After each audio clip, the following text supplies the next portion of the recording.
Welcome back. Another edition of Talking Ball. Today we are looking at the conference finals previews. We've got Josh back with us, and Josh, let's jump right into this because I think these are going to be two really good series. Oh yeah. And we've got we've got the Thunder, the Timberwolves, and we've got the Pacers and the Knicks. Pacers Knicks is fun because that's a rematch of last year's Eastern Conference semifinals, albeit we'll talk about that one a little bit later, but some different pieces certainly on the Knicks side. And then we've got this Timberwolves Thunder matchup where I feel like the Thunder are a pretty big favorite. I haven't looked at the line. I bet you know the line though on the series.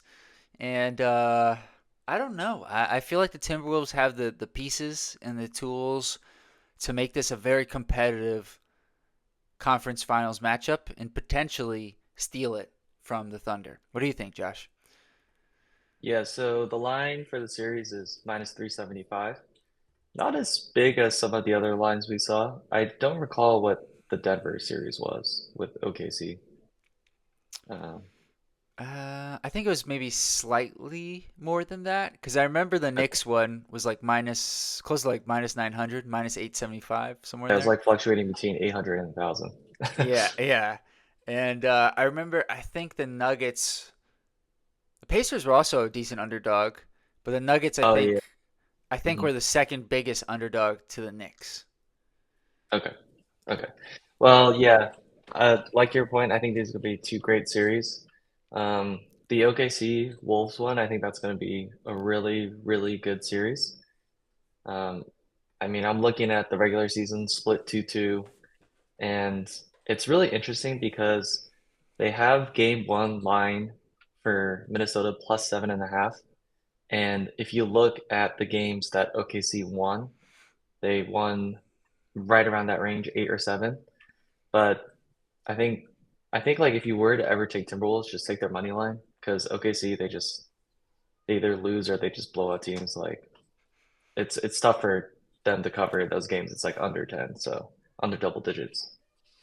What was it? Games 4 and 5 against the Nuggets. They won close games, which was very impressive to me because Mm. it was kind of like I felt the same way as you just said. Like either the Thunder are going to win close, or I mean, the Thunder are going to win by a lot, or the Nuggets are going to win close.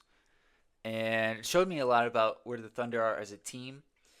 Um, they had some really clutch shooting performances in a couple of those games by unlikely sources, I would say. Like Lou Dort really struggled. I think it was game 4. Then he hit some big threes game 5.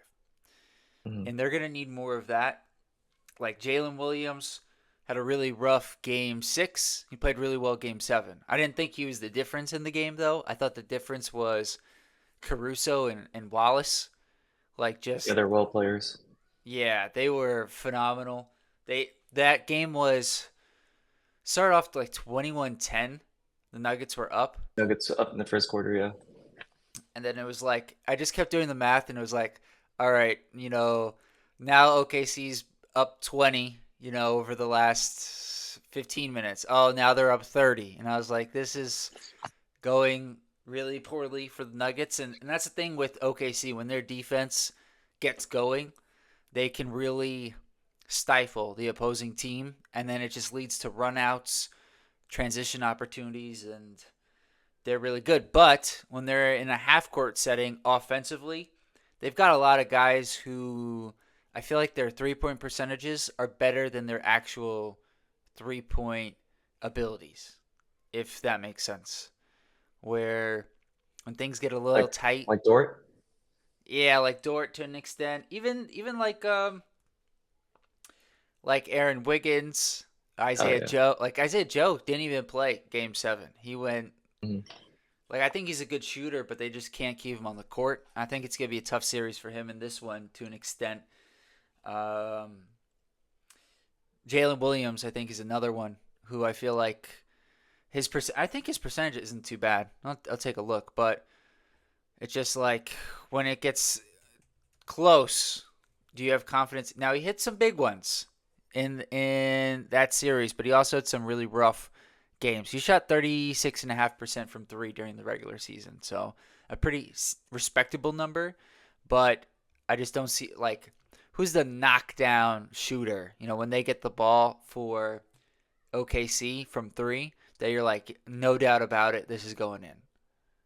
I don't know. Well, you know what's funny about that? I think it's actually funny because it's going against the Timberwolves, and like if you think about the one guy you could target, it's definitely Mike Conley. And if I think about the Lakers series, I'm pretty sure Vincent had like a good game out of nowhere where he knocked down a couple threes, and um, Pod had like a crazy He big did. game, like 25, well, bunch of threes.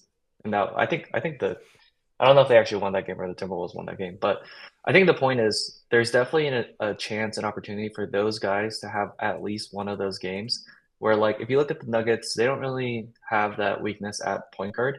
I know Jamal Murray isn't like the best defensive player, but he definitely puts in a lot of effort.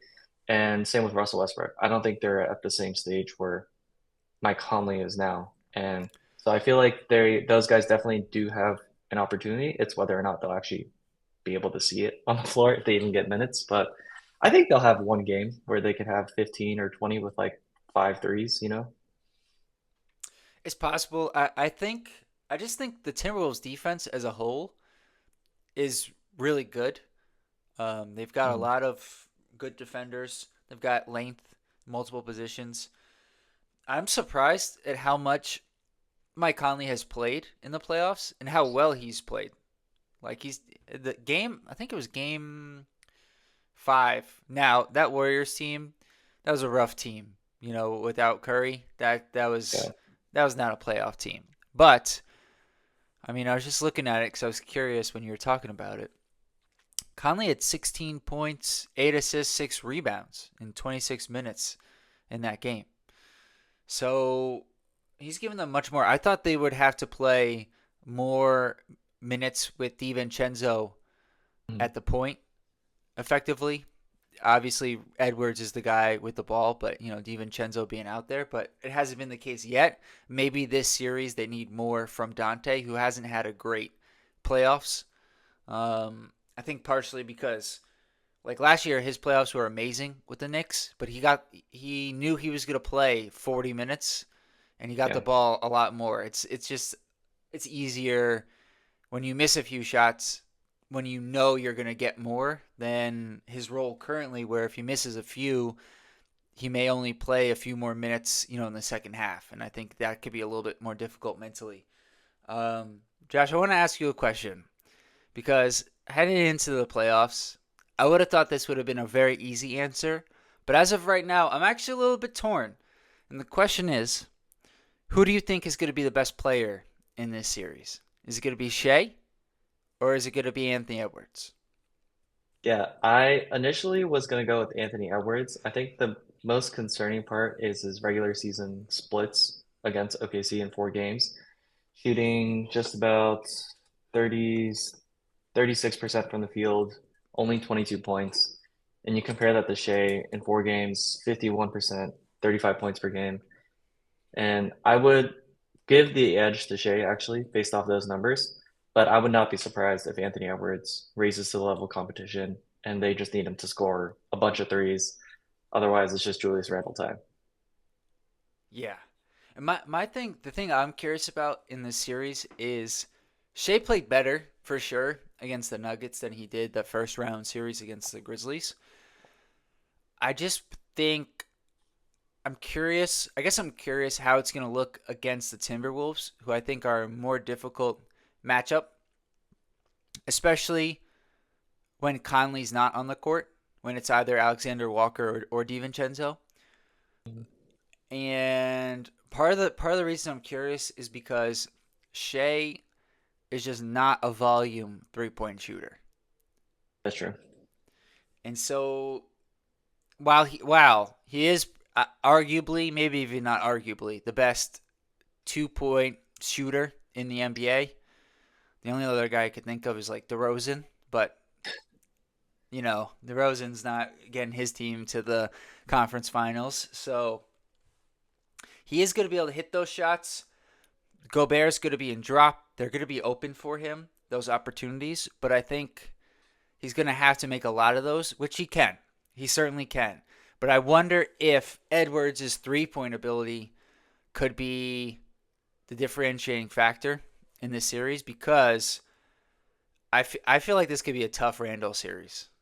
Oh yeah. Like his listen, I defended the guy. Everyone gave him a said he was terrible in the playoffs, which he was, but both times he was hurt. And this year he's healthy. He's played great, but I think he's had some favorable matchups these first two Hmm. rounds. And while he will have again the size advantage because it's just hard for somebody to have a player unless you play two bigs, which the Thunder do. It's going to be hard to match up with him. I wonder who the Thunder are going to put on Randall to start the games because Guessing it'll be Chet, right? I wonder because while Chet has the length, um, Hartenstein has the strength, Yeah. and I feel like Chet. I just don't unless Rudy Gobert plays like he did in what was it Game 5 against the Lakers, where he had an out of body experience and was like so unlike the Rudy Gobert. I guess that was like what Game 7 versus the Nuggets last year, where he hit that fadeaway jumper. Yeah, it's elimination game Rudy Gobert. Yeah, He goes yeah. crazy. He just turned to a whole different person. So the first few games, I think Chet will be fine in that matchup, and I think Hartenstein would force Randall to shoot more jumpers, which is what you want Randall to do. So Yeah, I'm not sure because you Randall doesn't really get a lot of offensive rebounds, and I think that's where Rudy Gobert's biggest threat is.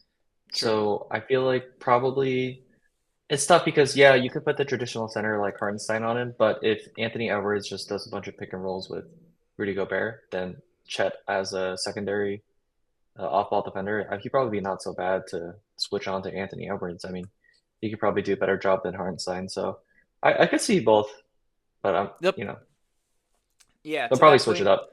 yeah, they're gonna switch it up. There'll probably be some Jalen Williams on him. Mm, I am confident Caruso will see a good amount of time on him because he was just guarding Jokic. So I guess this is yeah. it. It's a lot easier matchup than Jokic Mhm. for sure. So I think that's one of the more intriguing things. I think you're right though. I think there's going to be a lot of different ways the Thunder will go about it, and that's the Thunder's biggest advantage. They just have so many different options to throw at not just Randall but also Edwards, who I think they'll start with Dort, but I think Case and Wallace will see some time there. I think Caruso will see some time there. I think Jalen Williams may see a little bit of time there, but they're Yeah. just going to have to deal with multiple bodies. And I think one of the keys in this series for the Timberwolves is going to be will Jaden McDaniels knock down his threes? He's not going to do it every game. We know that. But Every other game. can he do it every other game? Can he do it every other game? Because they're going to get that's where the opportunities are going to be. The kickouts. And I feel confident Naz Reid will hit his shots. I think Dante's had a little bit of a tough start to the playoffs, but I'm always going to have confidence in Dante.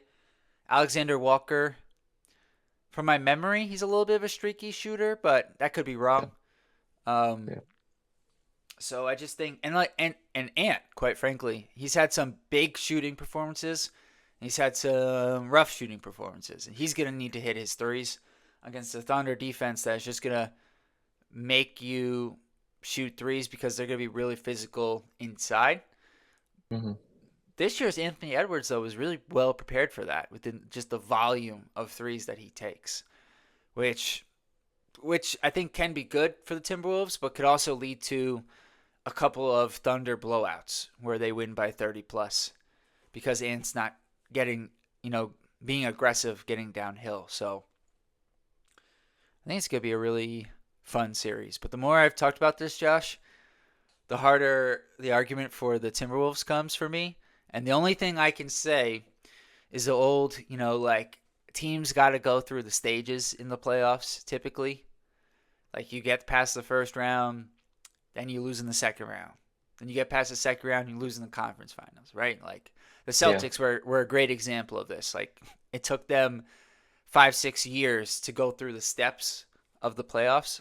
That's really the only thing outside of OKC's half court offense working against them in this series, in my opinion. Yeah.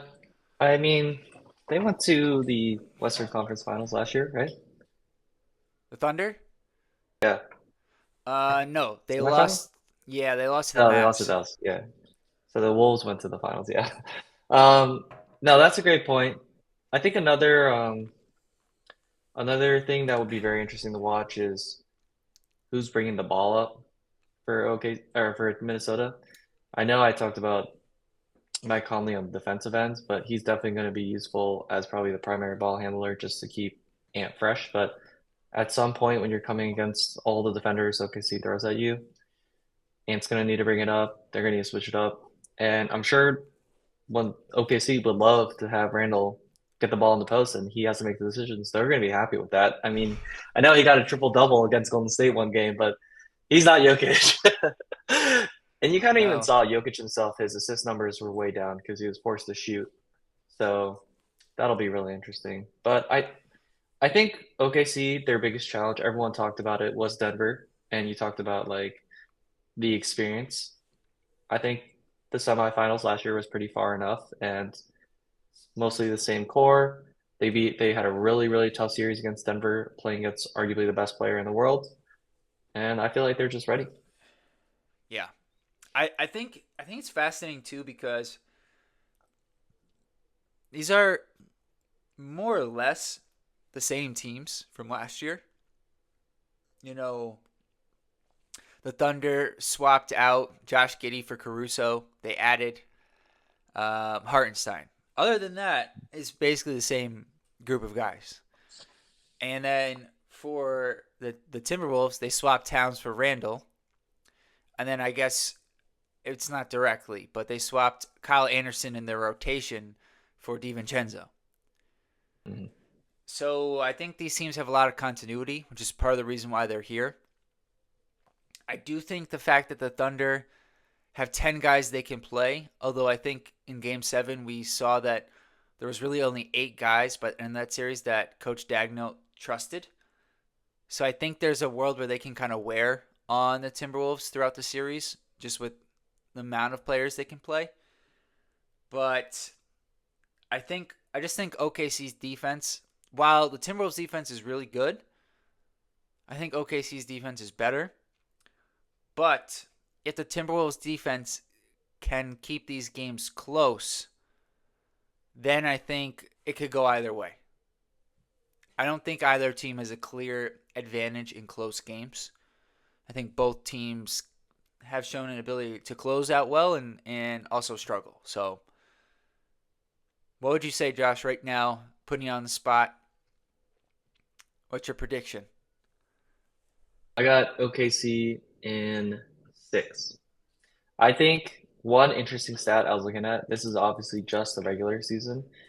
I think this stat is very important, especially now, but OKC with a rest disadvantage, they're 11 and 3. So the fact that they played their game 7 yesterday and they only have, what is it, Monday, Tuesday, like a 2-day break, I don't think that's a concern for them.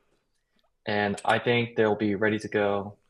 And I don't think unless Anthony Edwards has an amazing game, and I do expect that from him. Even Jokic, he had two 40 plus point games, and one of them was a loss. So it's comparing the teams. It's hard to say not give the hand to OKC. I don't think, or yeah, no, give the hand to OKC. I don't think it'll go to 7. I think it'll be done in 6. But if it's 7, I wouldn't be surprised. I, I think, kind of like I said, I was prepared to pick the Timberwolves. The more we talked about it, I got to the same number as you. OKC in 6. It was hard. It was hard to get past that. And I think this is a good transition here. So, to your point on the rest disadvantage, I don't know if you caught this because the end after the first couple of minutes of the second half, Game 7 with the Nuggets was over. But the Nuggets emptied their bench basically start of the fourth quarter. Mhm.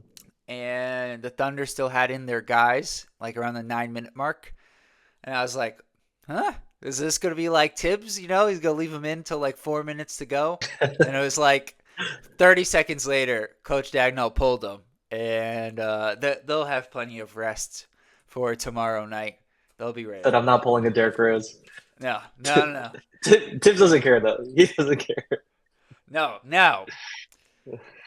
What I will say, this is my big brain. This is my big brain thought on what Tibbs was doing there, because he had in Achua with a Yeah. lot of the main guys. I think he, OG Towns wasn't Towns in with Macau Bridges? yeah, Was like Macau those was three? in. Yeah, Yeah. Hart, and Brunson were out, but it was like Right. those three, Achua and McBride. McBride was the last guy. This is my big brain thought, Josh. I'm not. I don't know if this is actually, what was going on, but this is Mm-hmm. my thought. Hmm. I'm trying to give New Tibbs some York credit Insider here. right here. Yeah, yeah.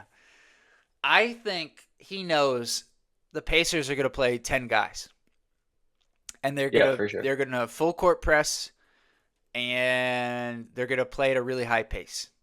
They're gonna run off of makes. That's what they do. I think he knows he's got to go deeper into his bench in this series, which we know he doesn't want to do that, but I think he knows he has to. Doesn't want to, he has to. And so I think he was trying to get Precious out there for a few minutes with the starters to get him a little bit acclimated with playing with those guys heading into the Pacers series.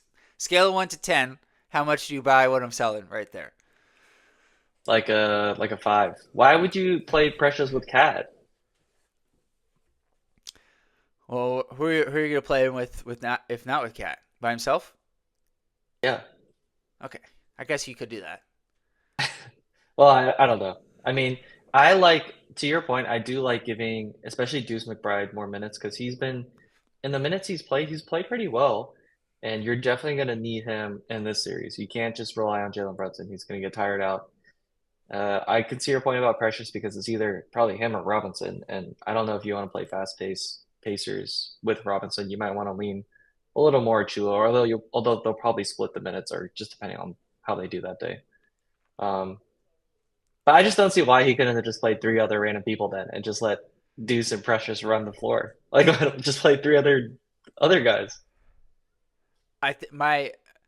My argument, I don't know how much I believe it, but my argument is that Mhm. he wanted them to get a little bit of chemistry together. Oh, okay, okay. Play with I guys see. he I see he it. would actually play with during the Pacers series. The one thing with Robinson, I get your point, but I think like he moved really well against the Celtics. That one play He did. that really sticks out in my mind where he rotated to everybody and then just took the ball from Jaylen Brown when he made him not shoot the three. And that's a good segue because this Knicks team, like this Pacers team, is basically the same. They swap out from last year's playoff matchup. You swap out Isaiah Jackson, who's hurt, for Thomas Bryant, so they always have five out. That's part of the thing that makes their offense so deadly.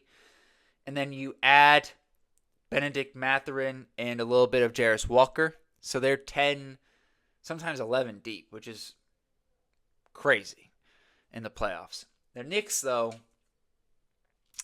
yeah, you still got Brunson, you got Hart, you got McBride. Achua played a lot in that series, by the way.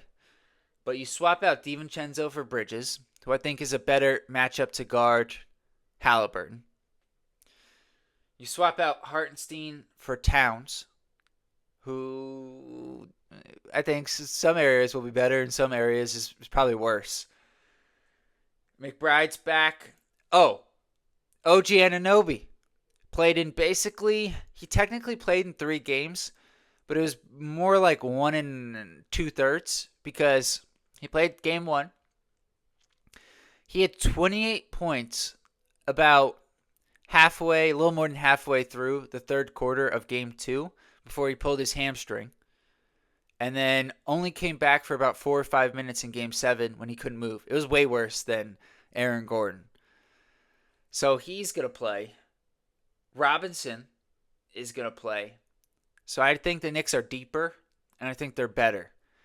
But I think the Pacers, while it's the same cast of characters, plus Benedict Mathurin, who I think is important, I think the Pacers players are better, like across the board. I think they've been playing better. Mm. Halliburton is like the opposite of last year. Like last year he started off really well, and then he finished poorly after the All-Star break. This year he started off poorly and then played really well after the All-Star break going into the playoffs. So he's playing better. We now know playoff Nemhard, that's a real thing. I don't Oh yeah. know I don't know what he does, but he's ridiculous. And there's a really speaking of that, Nemhard, Neesmith, and Siakam, Josh. First, second, and third in effective field goal percentage in the playoffs among players with 100 shot attempts or more. And there's 38 players. Wow. That's why they're so good. That's, their offense has been crazy good. I think their offense, the way they're playing, is better than where the Celtics were at the time when they played the Knicks. Mm. In part because Porzingis, I don't know what happened to him. It was like it reminded me of Space Jam. Somebody just took his powers, you know? He didn't look like he could barely move. And that's a big part of the Celtics. That takes them from a team on a similar level to like the Knicks, Pacers, Cavs to like totally being on a different level. So, a lot to think about here, Josh. What are some of your what are some of your keys for this series? What do you think is going to be important? So I think Cat is going to be huge for this series. He had his games on and off against the Celtics. I think his most consistent attribute was his rebounding, and I think that's where he'll have a huge factor in the series. If you remember, they could not stop Giannis on the boards. Last game he had 20 rebounds. I mean, they've consistently, even in the regular season, struggled with like power forwards or like, those in between guys. And I think Cat more fits that mold than your traditional center. The only thing with Cat is I would be a little concerned. He didn't shoot the three ball so well against the Celtics series. I know for a couple of the games he didn't even attempt that many, but there were some games he was like 1 for 5, and it just didn't look like he wanted to shoot them. So I think for this series he'll definitely need to do it, especially with Miles Turner spacing the floor, trying to giving them threes on that side as well. But he averaged 30 points against them in 3 games in the regular season, and I just feel like he's going to have a big day on the boards as well as points. So he would be my guy. I just wonder, like the Celtics, they did a great job of taking Yeah. away Towns' threes. To your point, and a lot of that was Tatum, like Mm. his ability to guard Towns, and then also like in the games where you're right, like he either wouldn't shoot them or he would miss like five, and in those games it felt like he was like, well, if I don't shoot this one that's kind of contested and far away, I'm not gonna get another one. Yeah. And so he was Gotta just throw them like, up. Gotta throw "Got to them throw him up. up. Got to throw him up." I think this is gonna be really interesting to see how the Pacers guard him. Like, will they leave Turner on him, or will they take a page from I don't know what every other team has been basically doing, which is putting their center on Josh Hart and then having like Siakam. Yeah, it's got to be Siakam because Yeah. Neesmith's got to guard Brunson. I don't. Well, maybe Nemhard, at least full court or Yeah, something. yeah, but It's like not good because Brunson loves a small guy to, that's the thing. post up. He Nemhard did not do great against Brunson last year. I do think Nemhard has gotten a little bit stronger, which will help. Strength is the big thing against Brunson. Yeah. If you don't Mhm. have the He's big length and body. yeah, big body Brunson. If you don't got the length like who am I thinking of? Asar. Like Yeah. Asar, nobody has done a better job guarding Brunson than Asar in the In 20 playoffs. minutes per game. Yeah. Like, quick aside, all they had to do was play him 30 minutes a game, and I think they would have won the series. Well, he had like 5 fouls in 18 minutes, and he Well, fouled out yeah, half the games that's true. That's because true. Brunson was flopping the whole time. That's true. He'll learn. He'll Uh, learn. He'll get those yeah, calls down. that was part of it. Some of it, I also felt like they took him out, but whatever. Yeah, We're yeah. I gotta get past that. We're a couple rounds now. Uh, One of the things I think is interesting is both teams in the regular season did a really poor job of guarding the paint. Hmm. I don't think the Pacers have gotten any better at that. I think the Knicks have, but I think the Pacers' offense will make it hard for the Knicks to still be good at that in the series because they're going to have legit five out the whole game. Yeah, yeah. I see your point. Like I was thinking, this would be a good Robinson series, especially if he shoots free throws all of a sudden, like he has been. Um, He's going Similar crazy, idea to like Josh. I know he got a tutor or something that no one knows about, some shooting coach. But similar concept to like Giannis, he would just be unstoppable inside, probably get a lot of offensive rebounds. Yeah. But then on the flip side, it's hard to stop the barrage that comes from the Pacers. Like once they start making their threes, it can be over in like 2 quarters. It's kind of crazy. We saw it against the Cavs. I mean, the way they play, they're just so smooth and so high pace. It's hard to keep up with twos. Yeah. That's a great point because Knicks had a similar problem playing the Celtics. Yeah. They did a good job defensively against the Celtics. The Celtics also missed some threes for sure. But that math problem is still there for the Knicks. The other teams tend to outshoot them from three. And so if the Knicks have to, if the Knicks aren't getting a similar number of threes, can they make up for that math problem with offensive rebounds from Robinson, Towns, and Hart? I think that's possible. Can they make up for it with free throws? I think maybe. That'll honestly, that's one where it's going to depend each game. How are they calling the game? Which coach complained more post game? Um, I think that's going to be a game to game thing. And then turnovers. Turnovers are going to be a big factor, I think, in this series. While the Knicks aren't a team that plays fast, they are opportunistic. And they like to get out when they can. Um, and if they can get out and if they can force some Pacers turnovers and get out and score in transition, that's going to really help them because the Pacers, like I said before, they're going to be running on makes. Hmm. And this could be, I think a lot of people are like, oh, who are the Knicks going to play in the finals? I'm not there at all. Like this is going to be a really tough series for the Knicks. Um, and the Pacers. Either way, whichever way you want to look at it. But any other thoughts, Josh, before I give my prediction? I'm ready. All right. I think we're gonna have a different pick. You go ahead. Yeah. You go first. Okay. I just can't get myself to do this, so I gotta go Knicks in seven.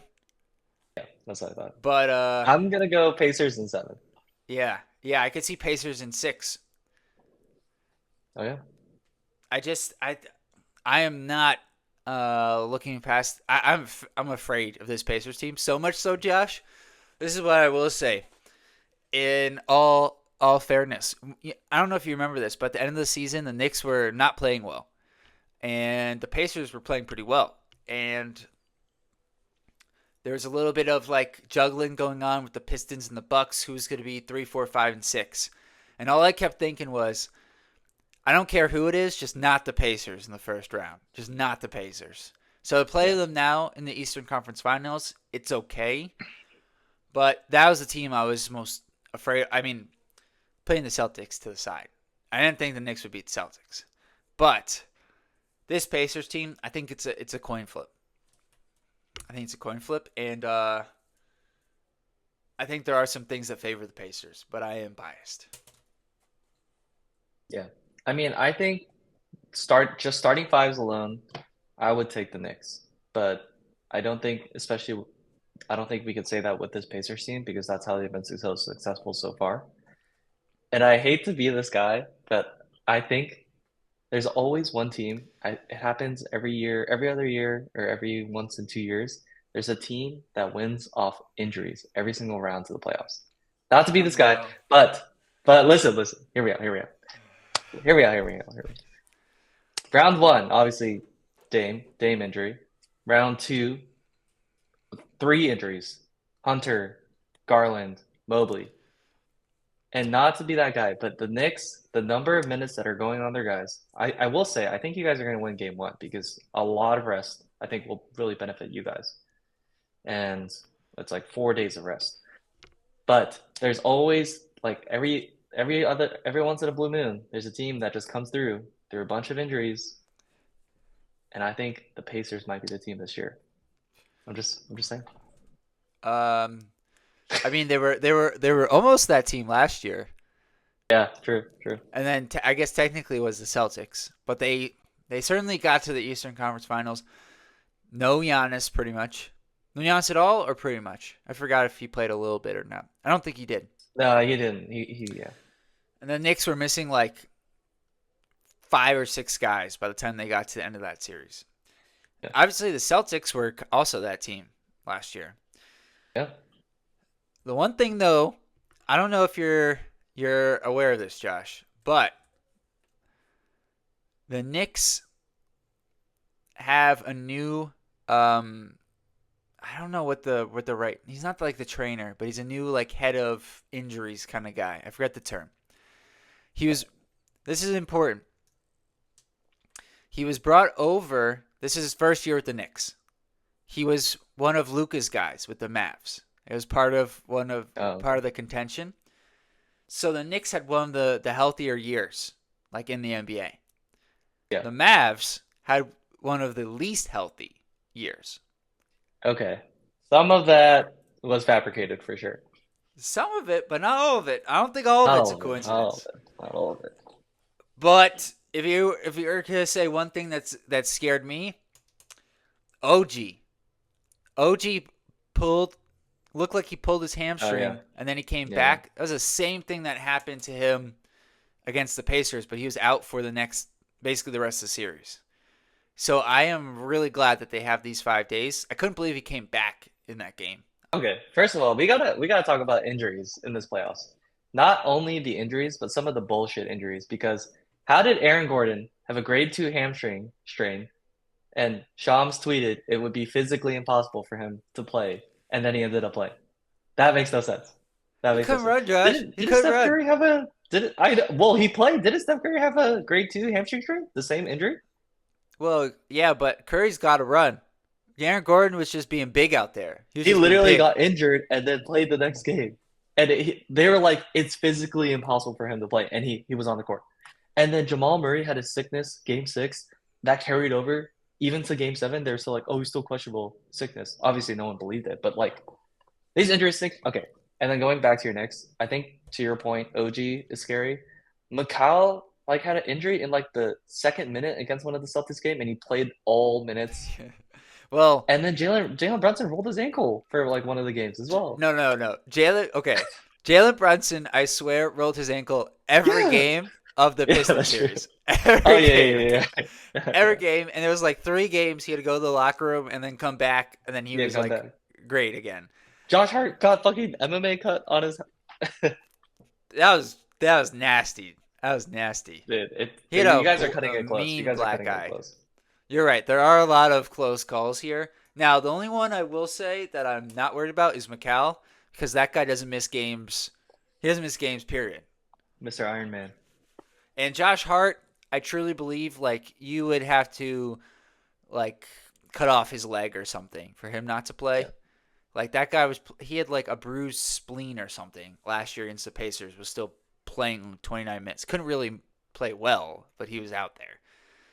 I'm telling you, So, these injuries are half bullshit. This how playoffs. about how I'm telling about you, it's weird. how about Lillard? He's got the what was it, the heart condition, It was the blood clot, right? blood clot.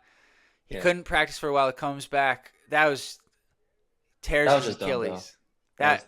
That was probably because he wasn't running. But you've got just all right. Putting the questioning of the injuries aside, just the amount of injuries we've had so Yeah. far in this playoffs. Like Tatum, Lillard, torn Achilles, Curry out. Uh, I mean, the Nuggets, even though LeBron they're got an injury after the series. LeBron got an injury, even though the Nuggets technically had their guys, Yeah. like Gordon couldn't Michael Porter run. Jr., He had one Gordon. arm. Yeah. Murray was. I mean, I don't know if that's what affected him, but he was sick. There's a lot going on there Did you see what Michael Porter Jr. said afterwards? Or Aaron Gordon? He that was they saying should that yeah, go on. that they should like make this days longer between games because all these injuries, right? Yeah, I didn't put much weight into that. I think that was Yeah, more me so neither. he just got hurt, and Yeah. I mean, listen, as a Knicks fan playing the Pacers, I would love that, but I don't think Yeah. that's the right thing to do. I also think it rewards teams for having depth, Like the Pacers.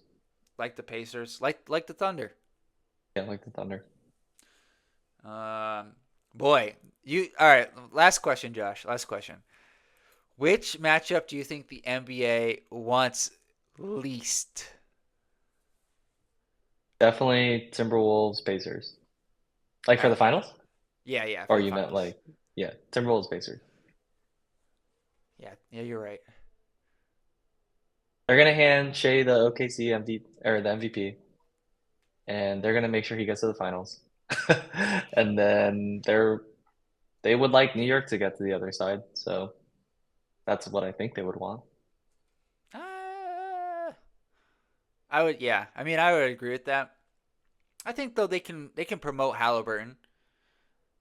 They're gonna promote Halliburton and then the Indiana Sky and Caitlin Sparks. Caitlin Yeah, Clark they're as gonna well. they're gonna roll they're gonna Yeah. roll right into the summer. Yeah, Yeah, yeah. yeah. Yeah. Like if you love the Pacers, check out the Fever. Yeah, the Indiana Fever, yeah. They're gonna roll them Yeah, both out. yeah. All right. Well, this was fun.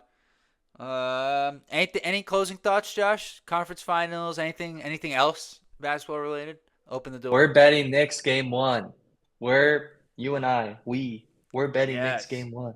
Let's go, Let's Knicks. go. Let's go. All right, we got big games, guys. Tuesday, Wednesday. Should have done this about 30 minutes ago, but please like this video, subscribe to the channel. Let us know your thoughts in the comments below. Until next time, peace.